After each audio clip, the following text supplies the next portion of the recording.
Hello, welcome to this video about vineyards in Vinea. In this video, I'm going to give you a run through of the configuration of vineyards and indeed other types of sites in Vinea, and we'll talk about how to create a new one. We're going to start by taking a look at the screens where you can find vineyards. The first one we're going to see here is called the Site Explorer. And in the Site Explorer, you can zoom in and out and see, in fact, a bunch of vineyards that you might have in your region. And you can see there's some down the bottom here and some up the top. And you can look at them spatially on the map, and you can see select various attributes of them, like the variety or the post type and so on, and even data associated with samples.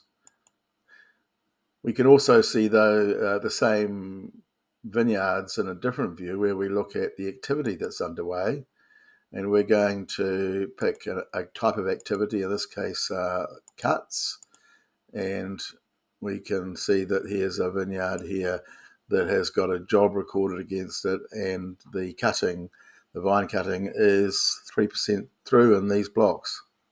More particularly, though, we're going to go to the area where we manage all sites and vineyards.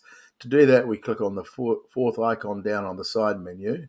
It may not be the fourth icon for everyone because not everyone sees the same menu items. And we're going to click on Sites. If your business is configured only to have vineyards, then you will see vineyards in here. But in fact, there are many types of sites possible, from orchards to vineyards to farms. We're going to select a particular vineyard in this list. When we come here, the first thing we see is the search screen.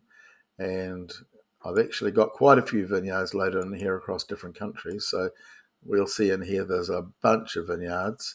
I only care about one vineyard, so I can just start typing in Whitmore to find Whitmore, which is the one I want to show you. I can clear all the search criteria, and I can just select my home business unit, which is New Zealand South. I can select Whitmore from here. Now, when you open up the vineyard, the first thing we see at the top of the screen is a picture that we've loaded against the vineyard. We can see some details about how many hectares in the vineyard, where it's located. If a phone number and address was located, we will see that. And likewise, a contact email. And we also see on this main screen a list of all the blocks in the vineyard. Brief tour of the information we have about the blocks. So we'll pick one block in here just by clicking on this block, and we see that we've got a multi-part definition of a block. We're just using a single part right now. We're calling this WHSB01.